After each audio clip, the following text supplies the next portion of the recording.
Hello दोस्तों, आप सभी का हमारे चैनल पर स्वागत है। दोस्तों, आज की टॉपिक में हम आपको माइक्रोसॉफ्ट एक्सेल में 12 ऐसे फार्मूले या फंक्शंस का इस्तेमाल करके देखेंगे जिनसे हम डेली बेसिस के अपने काम को बहुत ही आसानी से कर सकते हैं। मैंने बहुत ही रिसर्च करके 12 वो फंक्शंस निकाले हैं जिनका आप डेली बेसिस पे अपनी ऑफिस के अंदर ज़रूर काम करते होंगे। तो उम्मीद करता हूं कि आप ये वीडियो लास्ट तक देखें और अपने स्किल्स को अप करें। चलिए शुरू करते हैं। सबसे पहला फंक्शन है हमारा एवरेज फंक्शन। देखिए, एवरेज फंक्शन हमेशा नंबर्स पे काम करता है। एवरेज फंक्शन कभी भी किसी टेक्स्ट या स्ट्रिंग पे काम नहीं करता है। जब भी आपके पास कोई नंबर रहेगा तभी आप एवरेज फंक्शन का इस्तेमाल कर सकते हैं। जैसे एग्जांपल के तौर पे हमारे पास एक सेल्स रिपोर्ट है। इस सेल्स रिपोर्ट में डेट दिया गया है, रीजन दिए गए हैं, प्रोडक्ट के नाम हैं, सेल्स पर्सन के नाम दिए गए हैं और सेल्स अमाउंट दिया गया है। अब मैं अगर ये पता करना चाहूँ कि मुझे सबका, जितने भी एम्प्लॉय मेरे पास काम करते हैं, उन सारे एम्प्लॉयज़ का एक एवरेज अमाउंट पता चल जाए कि लगभग ये कितने का सेल हमें करके देते हैं, तो हम सिंपली क्या करेंगे, यहाँ पे लिखेंगे इक्वल टू एवरेज, ब्रैकेट करेंगे ओपन, और यहाँ पे ये सारा सेल्स अमाउंट ले लेंगे इस तरीके से। जैसे आप ब्रैकेट क्लोज करके एंटर करेंगे तो आप देखेंगे जो एवरेज अमाउंट आ रहा है वो 1590 आ रहा है, 1590.91। अब ये समझेंगे कैसे कि ये कैसे आया। तो सबसे पहले ये समझ लेते हैं कि अगर हम इन सारे नंबर्स का सम कर दें और जितने भी एम्प्लॉय हमारे पास हैं, जैसे कि 11 एम्प्लॉय हैं, और उन 11 एम्प्लॉय को हमें क्या करना है, या 11 बार इन्होंने सेल किया है 11 डेट में, तो 11 से डिवाइड करने पे जो नंबर आपको प्रोवाइड होगा वो यही नंबर होगा। एग्जाम्पल देखते हैं। सबसे पहले हम इसका सम करते हैं। तो हमने जो सेल अमाउंट है वो टॉप टू बॉटम सेलेक्ट किया, ब्रैकेट को क्लोज करके एंटर कर दिया। तो हमारे पास टोटल जो अमाउंट आया है वो 17,500 का टोटल सेल 1 तारीख से लेके 11 तारीख तक करके दिए हैं लोग। कितने दिन में किए हैं? 11 दिन में। तो मैं यहाँ पे 11 लिख देता हूँ ताकि हमें एग्जैक्टली अमाउंट पता रहे कि एग्जैक्टली कितना अमाउंट हमारा हो रहा है। तो 11 दिन में इन लोगों ने हमें सेल करके दिया है। हमारे जो सेल्समैन है वो है 17,500 रुपया 11 मंथ का। अब हमें ये पता करना है कि एक एम्प्लॉय का एवरेज सेल कितना आ रहा है, या फिर एक दिन का एवरेज सेल कितना आ रहा है, 1 डे एवरेज सेल निकालना है। तो सिंपली क्या करेंगे, इक्वल टू जितना भी उन लोगों ने सेल करके दिया है, जो सेल्समैन है, उसे आप डिवाइड कर दीजिए जितने महीने में सेल करके दिए हैं। अगर आप यहाँ पे इंटर करेंगे तो आप देखेंगे सेम अमाउंट आपका आ रहा है। यानी एवरेज फंक्शन ने हमें क्या करके दिया, सबसे पहले इन सबका सम किया और उसके बाद डिवाइड नंबर ऑफ डे से कर दिया गया। दोबारा देखिए, हमने यहाँ पे क्या किया है, ये हमने सबसे पहले निकाला कि हमारे पास टोटल कितना आया। तो हमने यहाँ पे सम निकाल लिया, सम सैलरी या सम अमाउंट कर लिया। अब सम अमाउंट में हमें एक चीज ध्यान रखना है कि ये जो सम अमाउंट आया है वो टोटल डेज के हिसाब से कितना है, कितना डेज लगा है हमारा। तो यहाँ पे टोटल डेज है 11, राइट। टोटल डेज कितना है? 11। तो मैं अभी क्या करता हूँ, सबसे पहले यहाँ पे ये ले लेता हूँ। अब मुझे यहाँ निकालना है average, average sale, average sale, average sale यानी 1 डे सेल हो जाएगा। ये एक दिन का सेल रहेगा, याद रखना है आपको।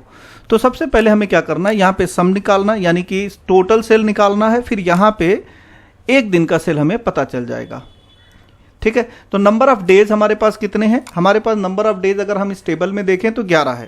तो हमने यहाँ पे 11 डाल दिया और यहाँ पे हम सम की वैल्यू ले लेते हैं। हम टोटल सेल कितना किए हैं अब तक, तो यहाँ से लेकर यहाँ तक सेलेक्ट करके हम यहाँ पे एंटर कर देते हैं। हमारे पास टोटल सेल आ गया 17,500 कितने दिन में। यहाँ पे हम टुडे की जगह पे डेज लिख देते हैं, 11 दिन में। अब हमें ये तो पता चल गया कि 11 दिन में हमारा टोटल जो सेल है वो है 17,500। एवरेज सेल कैसे पता करेंगे, तो ध्यान दीजिए, इक्वल टू जो टोटल अमाउंट हमारे पास रिसीव हुआ है उसे डिवाइड कर देंगे जितने दिन काम करके ये रिसीव हुआ। तो 11 दिन टोटल सेल हुआ जिसमें ये रिसीव हुआ था, उसको डिवाइड किया। तो अभी मेरे पास जो आया वो एक दिन का एवरेज सेल आया 159091, यानी 1590 रुपया और 91 पैसा, ठीक है। अब ये काम जो हमने यहाँ पे किया, ये काम अकेले एवरेज फंक्शन करके दे देता है। एग्जाम्पल के तौर पे यहाँ पे हम एवरेज फंक्शन लगाते हैं, यानी एवरेज सेल ले लेते हैं, एवरेज सेल यहाँ पे आएंगे equal to average, bracket open करेंगे और टॉप टू बॉटम इसे सेलेक्ट करके बस इंटर कर देंगे। तो हमारे पास देखिए जो भी अमाउंट यहाँ पे आया था वही अमाउंट एग्जैक्टली यहाँ पे आया, 1590 रुपया 91 पैसा। अब डेसिमल को कम और ज़्यादा कर सकते हैं, आपके ऊपर डिपेंड करता है कि आपको कितना रखना है। आपको कम रखना है तो आप कम रखिए, ज़्यादा रखना है तो आप ज़्यादा भी रख सकते हैं। तो मैं 1590 रुपया 91 रुपया ही रखता हूँ। यहाँ पे भी मैं डेसिमल को कम करके आपको दिखा देता हूँ और यहाँ पे भी आपका। तो 1 डे का जो आपका आया यहाँ पे, अब देखिए यहाँ पे जो हमारे पास अमाउंट आ रहा है और यहाँ पे, तो इस तरीके से आप एवरेज का अमाउंट निकाल सकते हैं। एवरेज सेल आपका हुआ 1591 रुपया हर महीने के आसपास में आपका जा रहा है। ठीक है, होप कि आपको ये समझ में आया होगा कि ये कैसे काम कर रहा है। तो यहाँ पे हमने एक एवरेज सेल ले लिया। ठीक है, इसे हम कलर कर देते हैं ताकि आपको आइडिया लगे कि एवरेज किस तरीके से काम करता है, इस तरीके से। ठीक, अब आते हैं दूसरे पे, ऑटो सम। ऑटो सम क्या होता है या ऑटो सम हम कैसे करते हैं? मान लीजिए कि आपके पास यहाँ पे कुछ डे बाय डे के कुछ रिकॉर्ड हैं, जैसे मैंने यहाँ पे कहा कि संडे, यहाँ पे मंडे, और इस तरीके से हमने अपने 7 दिन का रिकॉर्ड यहाँ रख लेते हैं सैटरडे तक का। और यहाँ पे हम उनकी कुछ सेल्स रख लेते हैं, जैसे हमने यहाँ पे दिया 250, यहाँ पे दिया 350, यहाँ पे 450, यहाँ पे 580, यहाँ पे 650, यहाँ पे 450 और यहाँ पे 350। अब मुझे पता करना है कि संडे से लेके सैटरडे तक में हमने टोटल कितना सेल किया हुआ है, राइट। तो या तो मैं सम फंक्शन का इस्तेमाल करूं या फिर यहाँ पे आपको ऑल्ट के साथ में, कीबोर्ड से ऑल्ट बटन के साथ में इक्वल टू प्रेस कर दीजिए। जैसे ही आप ऑल्ट के साथ इक्वल टू प्रेस करेंगे तो आप देखेंगे ऊपर से नीचे तक, यानी संडे से लेके सैटरडे तक का जितना भी हिस्सा नंबरिंग का था वो सारा सेलेक्ट हो गया। एंटर करेंगे तो आपके पास टोटल अमाउंट आ जाएगा। आप इसे सम फंक्शन का इस्तेमाल करके भी ले सकते हैं, जैसे equal to sum, bracket open करेंगे और यहाँ जो नंबर 1 नंबर 2 दिया है उसमें संडे से लेकर सैटरडे तक का हिस्सा सेलेक्ट करके एंटर करेंगे तो आपके पास total amount same to same आएगा। तो या तो आप इस तरीके के फंक्शन इस्तेमाल कर ले जैसे मैंने यहाँ पे किया, या फिर आप ऑटो सम के लिए ऑल्ट के साथ में कीबोर्ड में आपको टाइप करना है, क्या चीज़, कीबोर्ड में टाइप करना है ऑल्ट प्लस इक्वल टू। इससे आपका क्या होगा, ऑटो सम हो जाएगा। चलिए यहाँ करके देखते हैं इस जगह पे। तो यहाँ पे हमें चाहिए टोटल अमाउंट। तो यहाँ पे हमने कुछ नहीं करना है, बस सिंपली क्या करना है, ऑटो सम के लिए ऑल्ट के साथ इक्वल टू प्रेस कर देना है और जैसे ही हम इंटर करेंगे तो हमारे पास total amount same to same आ जाएगा।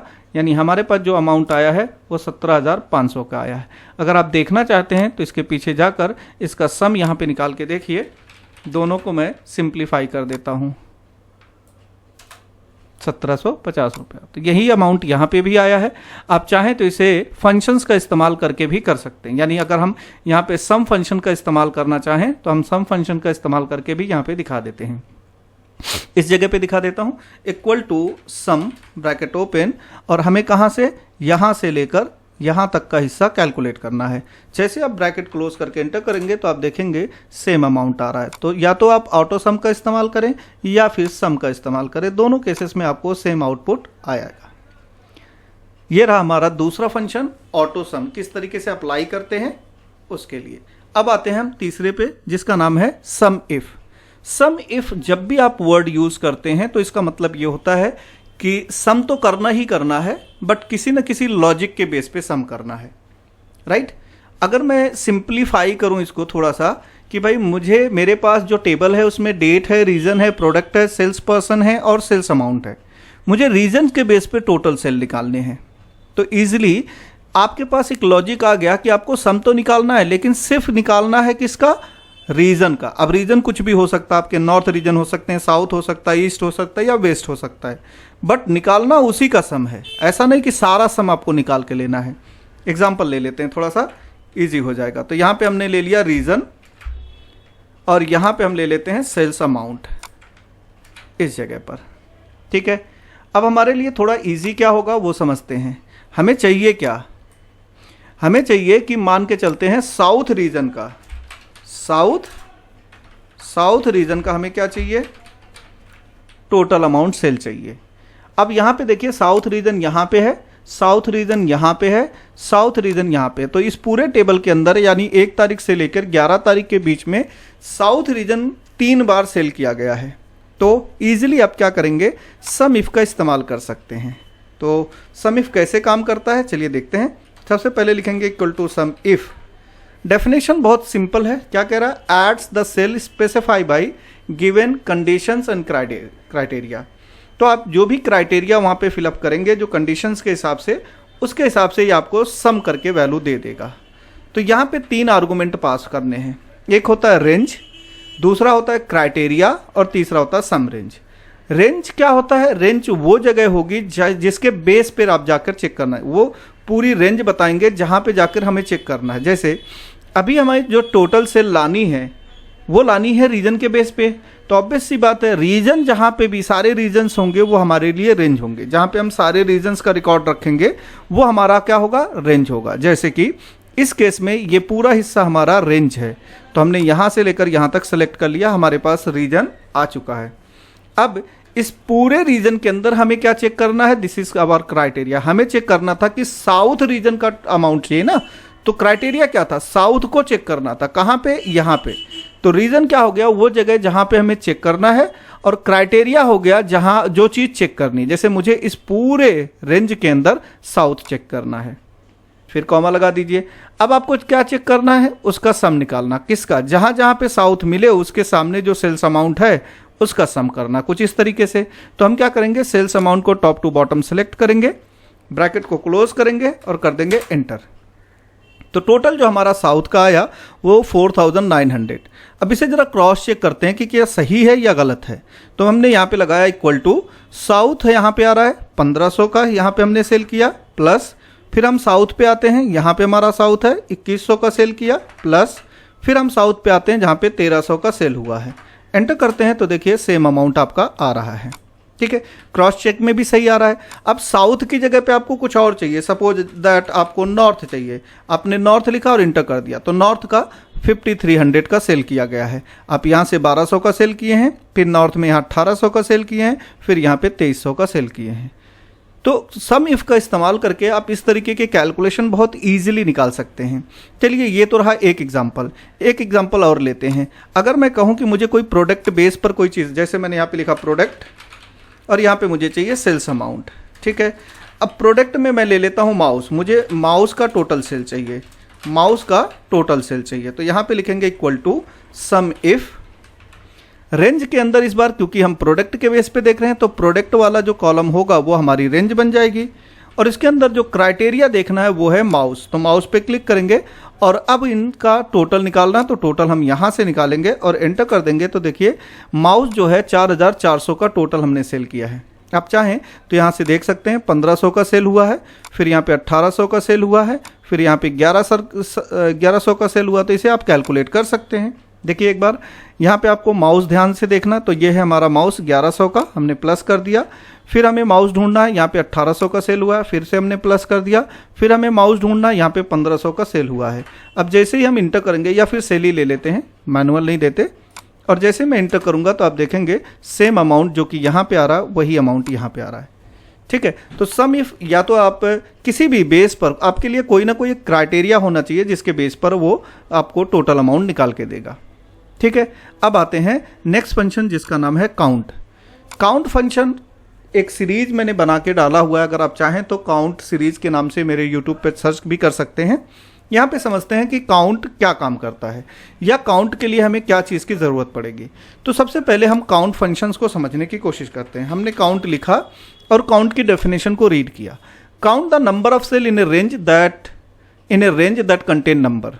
मैं अगर इसको सिंप्लीफाई करूं तो काउंट फंक्शन की डेफिनेशन ये कहती है कि मैं एक रेंज के अंदर जो भी सेल्स होंगे उन्हें काउंट करूंगा, लेकिन उन सेल्स में अगर नंबर लिखा होगा तो, यानी अगर मैं कोई रेंज बनाता हूं, उस रेंज में मेरे पास नंबर के अलावा टेक्स्ट भी है, तो ये टेक्स्ट वाले सेल को काउंट नहीं करेगा।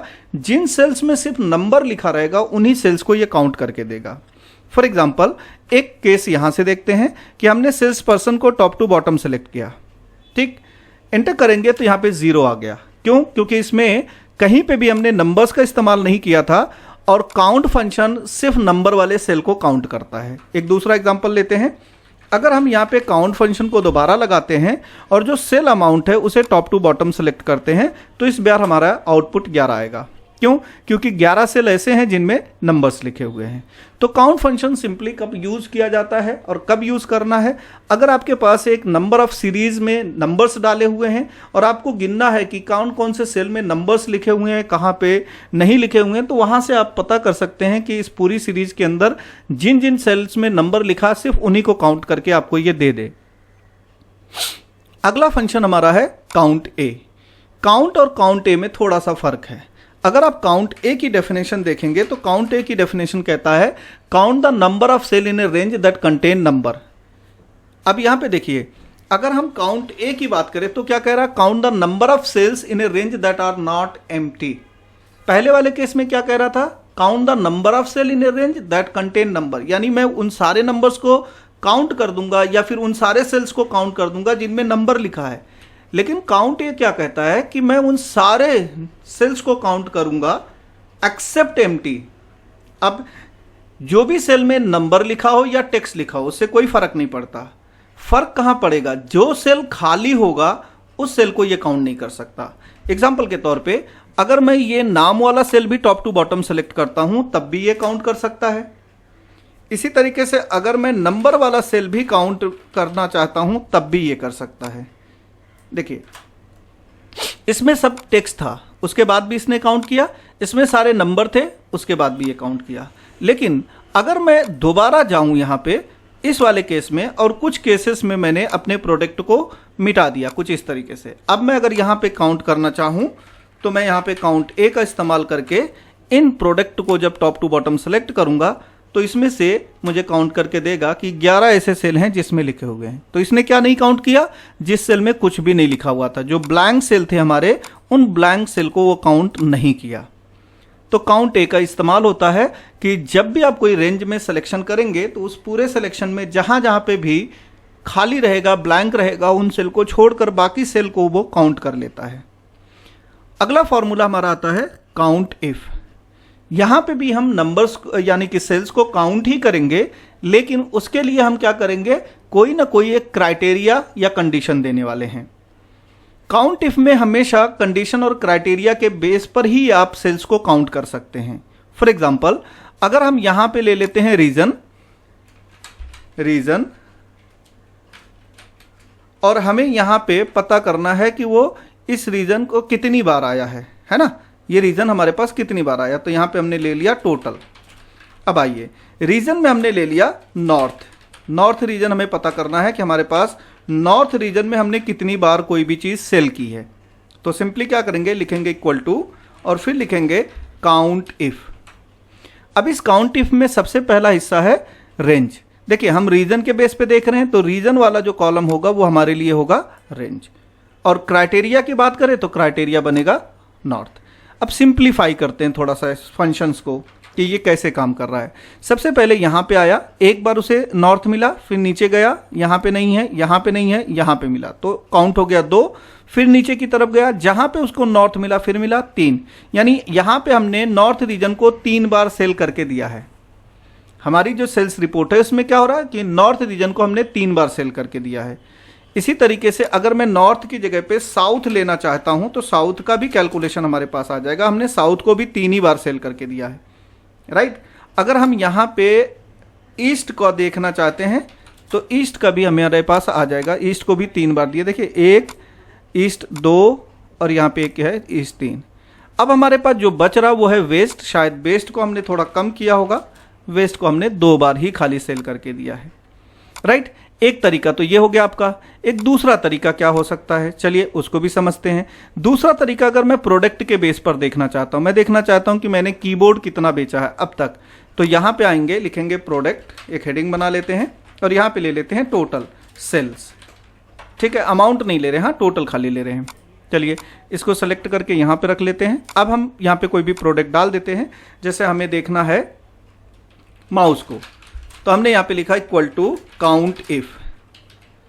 अब सबसे पहले रेंज में, क्योंकि हम प्रोडक्ट बेस पर देख रहे हैं तो हम प्रोडक्ट को अपनी रेंज बना लेंगे, कॉमा, और इसमें क्या देखना है, हमें देखना है माउस। अब देखिए यहाँ पे 1 2 3, 3 बार माउस है तो यहाँ पे 3 बार आएगा। अब अगर आप माउस की जगह पे कुछ और चीज़ें लिखना चाहते हैं, जैसे मैंने लिखा कीबोर्ड, तो कीबोर्ड भी 3 बार है। और मैं अगर यहाँ पे स्पीकर लिखता हूँ तो स्पीकर देखिए कितनी बार है, 5 बार स्पीकर को सेल किया गया है। तो कितनी ईजिली से ये किसी भी एक रेंज के अंदर कोई स्पेसिफिक नाम को काउंट करके आपको बता देता है। तो काउंट इफ आपके लिए इतना इंपॉर्टेंट है कि जब भी आप इस तरीके की कोई सेल्स रिपोर्ट बनाएं तो वहाँ पे आप इजीली पता कर सकते हैं। एक और एग्जांपल लेता हूँ जिसके बेस पर हम थोड़ा और रेक्टिफाई कर सकते हैं। जैसे यहाँ पे मैंने लिया सेल्स अमाउंट, और इस वाले हिस्से में हमें चेक करना है कि जितने भी हमारे पास सेल्स हैं उनमें 1000 रुपये से ज़्यादा के सेल्स देखने, कितने के, 1000 से ज़्यादा वाले सेल्स का खाली काउंट करना है। यानी जितने भी सेल्स अमाउंट है उसमें हम 1000 के नीचे वाले सेल्स को नहीं काउंट करना चाहते हैं, 1000 के ऊपर के ही सेल्स को सिर्फ काउंट करना चाहते हैं। या फिर मैं थोड़ा सा और वैल्यू को बढ़ा देता हूँ, 1500 को कर देता हूँ। एक्चुअली में मेरे हिसाब से 1500 ज़्यादा बेहतर होगा, 1500 से ज़्यादा के सेल जितने भी हैं वो देखने हैं। तो इस चीज़ को कैसे करेंगे, चलिए देख लेते हैं। सबसे पहले यहाँ पे हमें देखना है सेल, राइट। तो हम यहाँ पे आएंगे और लिखेंगे equal to count, count if. सबसे पहले रेंज मांगेगा, रेंज क्या होगा, ये है सेल, सेल का ये रेंज हो गया। अब इसके अंदर हमारी क्राइटेरिया क्या है। अब देखिए क्राइटेरिया को या तो आप मैनुअली बनाएं या तो जो मैंने यहाँ पे लिखा है आप उसे कॉमा लगाकर ले सकते हैं। एक हिस्सा तो ये हो गया कि मैं यहाँ पे इंटर कर देता हूँ। तो अब देखिए 6 ऐसे अमाउंट है जो 1500 से ज़्यादा हैं।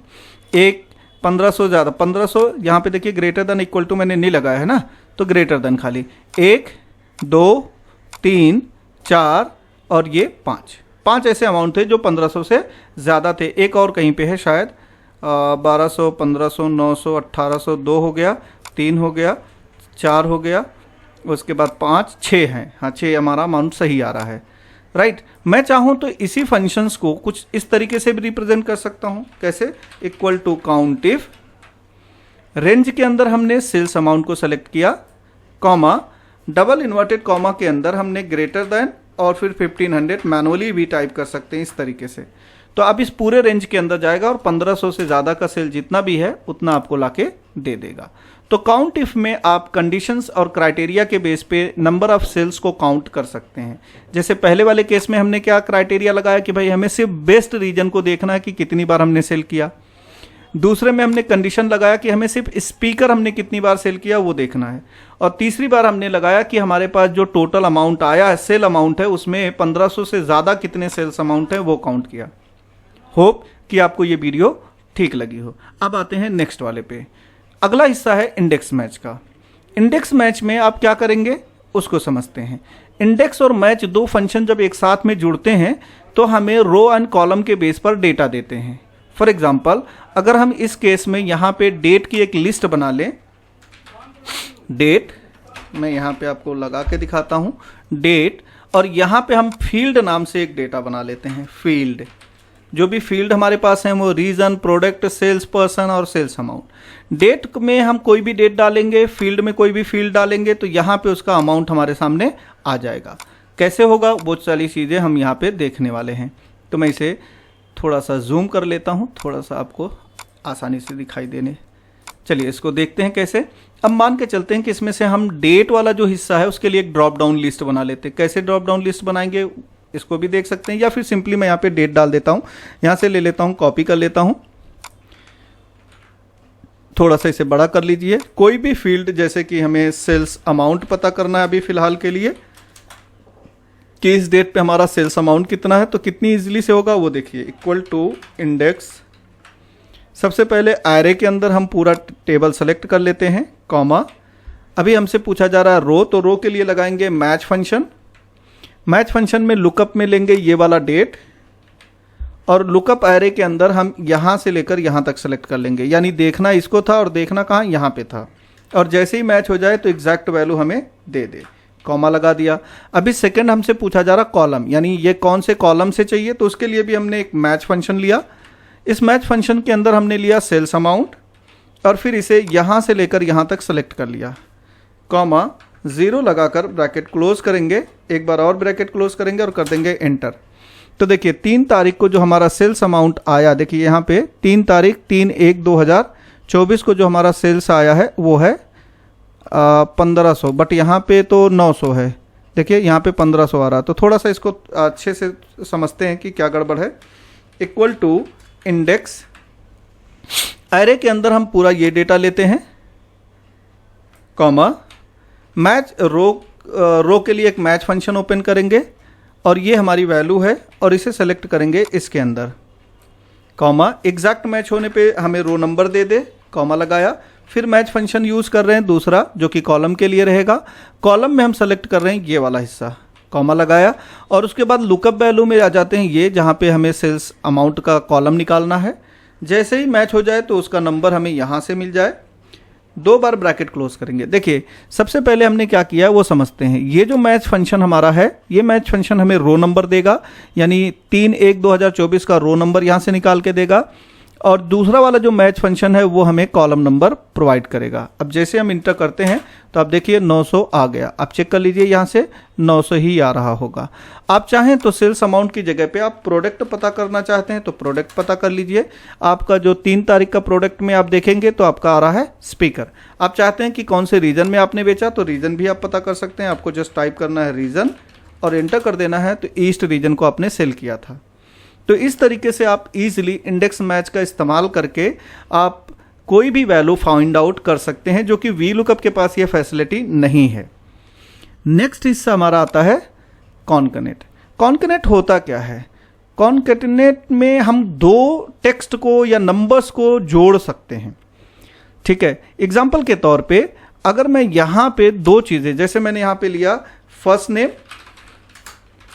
यहाँ पे लिया लास्ट नेम, अब हमें यहाँ पे फुल नेम चाहिए, दोनों नाम को जोड़ना है। तो क्या करते हैं, फर्स्ट नेम में मैंने दे दिया राम और यहाँ पे दे दिया सिंह। अब मुझे यहाँ पे पूरा नाम चाहिए, तो हमने यहाँ पे लिखा इक्वल टू कॉनकैटेनेट। सबसे पहले बोलेगा टेक्स्ट 1, तो टेक्स्ट 1 में हमने राम को लिया, कॉमा, और फिर टेक्स्ट 2 में हमने यहाँ पे सिंह ले लिया। ब्रैकेट क्लोज करके इंटर करेंगे तो राम सिंह एक साथ आ गया। यहाँ पे एक छोटी सी इशू हो सकता है कि राम और सिंह के बीच में आपको स्पेस नहीं दिखाई दे रहा होगा, तो हम कुछ वाइल्ड कार्ड का भी इस्तेमाल करके इन चीज़ों को कर सकते हैं। एक और एग्जांपल दिखाता हूँ। इक्वल टू, दूसरा तरीका क्या है कि अगर हम बिना कॉनकैटेनेट करना चाहें तब कैसे होगा, यानी किसी और तरीके से। तो सबसे पहले आप राम पे क्लिक करिए, देखिए राम आपके पास आ गया। अब आपको लगाना है शिफ्ट दबा के 7 नंबर जिस पे M% यानी एंड का ऑपरेटर होता है। ये क्या करेगा, एक सेल को दूसरे सेल के साथ जोड़ने का काम करता है। एंड लगाया, इसके साथ में डबल इन्वर्टेड कॉमा, स्पेस देने के लिए हमने ये बीच वाला हिस्सा लिया, फिर से दूसरे कॉलम को ऐड करने के लिए फिर से एंड लिया और सेकेंड वाला कॉलम ऐड कर दिया। अब यहाँ पे अगर आप देखेंगे तो राम और सिंह के बीच में आपको एक स्पेस जनरेट होता हुआ मिलेगा। तो आप इस तरीके से भी 2 स्ट्रिंग को एक साथ में जोड़ सकते हैं। चाहे तो आप इस तरीके से लें या फिर इस तरीके से लें, ठीक है। आप चाहें तो इस फंक्शंस के अंदर भी लगा सकते हैं। एक बार मैं दोबारा इस फंक्शन को समझाने की कोशिश करता हूं। तो मैंने यहाँ पे लिखा कॉनकैटेनेट ब्रैकेट ओपन। अब यहाँ पे पहला टेक्स्ट लिया, फिर मैं यहाँ पे एंड ऑपरेटर यूज कर रहा हूँ, double inverted comma space double inverted comma और फिर से एंड ऑपरेटर। सेकेंड कॉलम के लिए अभी ये हमारा पहला हिस्सा हो गया। देखिए टेक्स्ट 1 हो गया, तो टेक्स्ट 1 जहाँ पे हमारा खत्म हो रहा वो था ये हिस्सा। अब यहाँ से हम दूसरे टेक्स्ट पे जा रहे हैं और दूसरे टेक्स्ट के लिए हमने इसको ले लिया। अब ब्रैकेट क्लोज करके जैसे इंटर करेंगे,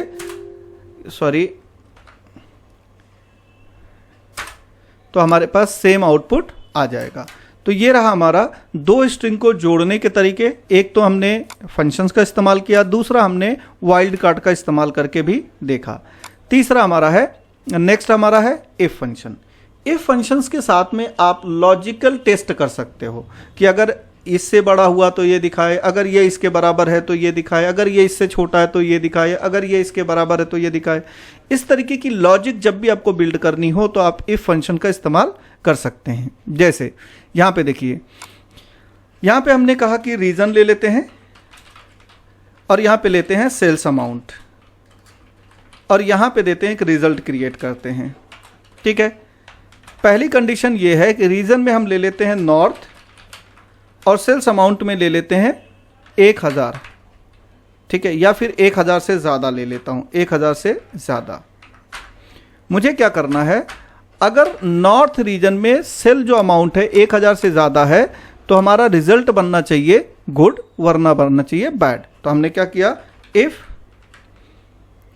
अब यहाँ पे देखिए लॉजिक क्या है, अगर नॉर्थ रीजन, यानी नॉर्थ रीजन तो हमने ले लिया, लॉजिक जिस पे टेस्ट करना था वो यही है। अब लॉजिक के साथ में हमने कहा अगर ये वैल्यू मोर देन और इक्वल टू 1000 है तो हमें दिखाए गुड, वरना दिखाए बैड। ठीक है, हमने ब्रैकेट क्लोज किया, इंटर कर दिया। अभी क्योंकि हमें यहां पे कितना मिला, 1000 से ज्यादा वैल्यू, तो हम कहां पे वैल्यू चेक किया, हमने तो वैल्यू कहीं चेक नहीं किया, यहां पे चेक करके देखते हैं। अब यहां पे आते हैं, लॉजिक लगाते हैं। इफ लॉजिकल टेस्ट किस पे होगा भाई, अगर ये वैल्यू जो कि हमारी थी मोर देन और इक्वल टू 1000 है, या फिर हम इसको दूसरे तरीके से देख लेते हैं, अगर ये नॉर्थ के बराबर है, नॉर्थ के बराबर है, तो उसके सामने जो भी अमाउंट है उस अमाउंट में 500 ऐड कर दे, अदरवाइज ब्लैंक छोड़े। एंटर करते हैं तो देखिए जहां जहां पे भी नॉर्थ रीजन था उस वाले के अंदर 500 ऐड हो गया, 12 था 1700 हो गया, 18 था 2300 हो गया, 23 था 2800 रुपया हो गया, राइट। तो इसने ऑटोमेटिक क्या किया, यहां पे गया, चेक किया कि कहां कहां पे नॉर्थ रीजन है, उसके अंदर ही हमने चेक किया और बाकी जगह पे उसने ब्लैंक छोड़ दिया है। समझ में आई बात। आप इसी तरीके से प्रोडक्ट के बेस पे भी कर सकते हो कि अगर मेरे प्रोडक्ट में कीबोर्ड जहां जहां पे है उसके अमाउंट में मुझे 100 रुपया ऐड कर दे, बाकी पे ना करे। ये भी एक हिस्सा है जिसमें आप इफ का इस्तेमाल करके ले सकते हैं। नेक्स्ट प्रोग्राम है हमारा जो कि है वी लुकअप। वी लुकअप क्या करता है, V lookup vertically data search करके लाके आपको देता है। अगर आपके पास कोई लार्ज डेटा है और उस डेटा में से आपको किसी भी कॉलम के बेस पर डेटा सर्च करना है तो आप इजीली वी लुकअप का इस्तेमाल करके डेटा सर्च कर सकते हैं। वी लुकअप के अंदर 4 चीज़ें आपको ध्यान रखनी है। एक हिस्सा होता है लुकअप वैल्यू, यानी फर्स्ट जो आपको मिलता है वो मिलता है लुकअप वैल्यू। दूसरा इसका हिस्सा होता है lookup table array, table array. और तीसरा हिस्सा होता है column index number, column index number. और लास्ट वाला होता है एग्जैक्ट मैच या फिर अप्रॉक्सीमेट। तो इन्हीं चारों चीज़ों के ऊपर ये डिपेंड करता है कि ये कैसे काम करेगा। सपोज दैट मैंने यहाँ पे कोई डेट ले लिया, यहाँ पे मुझे पता करना है सेल्स अमाउंट, तो हम यहाँ पे कोई भी एक डेट ले लेते हैं जिसके बेस पे हमें डेटा पता करना है। जैसे मुझे 4 तारीख का डेटा पता करना है, हमने यहाँ पे 4 तारीख को डाला, थोड़ा सा सेल्स को बड़ा कर लेते हैं, इन्हें सेलेक्ट किया और यहाँ से ऑल बॉर्डर कर दिया। यहाँ पे मुझे वी लुकअप लगाना है तो हमने लिखा equal to V lookup. Lookup value हमारी है ये 4 तारीख का ही तो पता करना है, तो ये ले लिया। उसके बाद टेबल एरे, ये पूरा टेबल हमारा बनेगा जहाँ पे हमें जाके चेक करना है। अब इसमें पूछा जाएगा कॉलम इंडेक्स नंबर, तो हमें चाहिए सेल्स अमाउंट। ये है हमारा पहला कॉलम, ये दूसरा, ये तीसरा, ये चौथा और ये पांचवा। तो यहाँ पे हम 5 डाल के ब्रैकेट कॉमा लगाएंगे और एग्जैक्ट के लिए 0 डालकर ब्रैकेट क्लोज करेंगे और एंटर कर देंगे। अब 4 तारीख का रिकॉर्ड देख लीजिए, आपका 2000 आ रहा होगा, राइट। आपको इस बेस के अलावा किसी और नाम के हिसाब से पता करना है वो भी आप पता कर सकते हैं। जैसे हमने यहाँ लिखा पर्सन और अगले वाले हिस्से पे लिखा सेल्स अमाउंट। अब यहाँ पे हम इजीली पता कर सकते हैं। चलिए इसको मैं मिटा देता हूँ, यहाँ पे आता हूँ और यहाँ लिख देता हूँ किसी का नाम, जैसे कि नीरज, और यहाँ पे आके लिखेंगे equal to V lookup. Lookup value के अंदर हमें लेना है सबसे पहले नीरज, कॉमा, टेबल एरे के अंदर हम ये पूरा टेबल सेलेक्ट करेंगे, कॉमा, कॉलम इंडेक्स के अंदर हम देंगे। अच्छा, यहाँ पे एक प्रॉब्लम आ सकती है अगर आप ऐसा कोई सिलेक्शन करते हैं, तो वी लुकअप का एक कॉन्सेप्ट आपको याद रखना है। वो कॉन्सेप्ट क्या है वो भी समझ लेते हैं, ठीक है। अगर हम वो कॉन्सेप्ट को नहीं समझेंगे तो थोड़ी सी प्रॉब्लम आ सकती है। देखिए, जब भी आप वी लुकअप लगाइए तो वी लुकअप के डेफिनेशन को भी ज़रूर पढ़ लीजिए ताकि वी लुकअप आपको क्लियर हो जाए। वी लुकअप क्या कहता है कि जो भी लुकअप वैल्यू होती है, जैसे अभी हमें नीरज के बारे में पता करना है, तो नीरज इस टेबल में तो है, लेकिन वी लुकअप ये हमेशा देखता है कि जब भी आप कोई सिलेक्शन करेंगे तो उस सिलेक्शन के पहले कॉलम में क्या नीरज है। यानी कि अगर मैं नीरज को देखता और मेरा सिलेक्शन यहां से करता तो नीरज यहां जाके चेक होगा क्या ऐसा पॉसिबल है कि यहाँ पे कोई नीरज के नाम से कोई डेटा है? नहीं है। तो ये यहीं से ही खाली सिलेक्शन कर सकते हैं आप, इसके लेफ्ट साइड से सिलेक्शन ना करें, आपको बार बार एरर आने की चांसेस हैं। क्योंकि होगा क्या कि एग्जैक्टली नीरज पहले कॉलम में जाके चेक होगा। तो अगर आप यहां से सिलेक्शन करते हैं तो आपके टेबल एरे का पहला कॉलम ये बनेगा, और यहां पे तो आपने डेट दे रखा है, तो नीरज मैच नहीं होगा और आपको अमाउंट गलत आएगा या एरर आ जाएगा। तो आपको ध्यान रखना है कि जो भी आपकी लुकअप यानी जिसके बेस पर आपको डेटा सर्च करना है, उस टेबल के पहले कॉलम में जब भी आप टेबल सेलेक्ट करें उसका पहला कॉलम होना चाहिए जहां पे वो नाम अवेलेबल है। ठीक है, चलिए शुरू करते हैं। वी लुकअप, लुकअप वैल्यू में Neeraj, comma table array, table array में इस बार हम इसे लेंगे। देखिए मैंने ये टेबल जब एरे लिया, इसका मतलब ये हो गया कि मेरा जो पहला कॉलम होगा उसमें कहीं ना कहीं नीरज होगा, कॉमा हमें चाहिए सेकेंड कॉलम से, हमारे पास 1 और 2 ही कॉलम है, तो सेकेंड कॉलम से आउटपुट चाहिए 0 और ब्रैकेट करेंगे क्लोज करके एंटर। अब देख सकते हैं नीरज का 1200 रुपया यहाँ पे दिखा रहा है। वी लुकअप का इस्तेमाल इस तरीके से आप इजीली कर सकते हैं। अब आते हैं अगले हिस्से पे जो कि है ड्रॉप डाउन। ड्रॉप डाउन हमारे काम को बहुत ही ईजी कर देता है। मतलब आपने यहाँ पे अगर आप देखेंगे तो आपके पास 11 सेल हैं, यहाँ पे आप देखेंगे 11 सेल हैं। अगर मैं ये कहूँ कि ये जितने भी नाम मैंने लिखे हैं या जितने भी यहाँ पे रीजन्स हैं उनको मुझे एक ड्रॉप डाउन लिस्ट में बनाना है, तो ये चीज़ आप बहुत आसानी से कर सकते हैं। चलिए सबसे पहले मैं एक डेट का ड्रॉप डाउन लिस्ट बना के दिखाता हूँ। मैंने यहाँ पे लिया डेट, और यहाँ पे मैं 1 तारीख से लेके 12 तारीख का जितना भी सेल है वो सारे सेल्स की वैल्यू इसी सेल में डालना चाहता हूँ। तो आपको सबसे पहले जाना है डेटा पे, ये टैब है आपको दिख रहा है, टैब डेटा।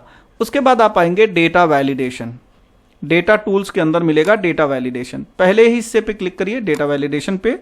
यहाँ पे आपको ध्यान रखना है अलाउ की जगह जहाँ पे लिखा एनी वैल्यू, यहाँ पे आपको सेलेक्ट करना है लिस्ट।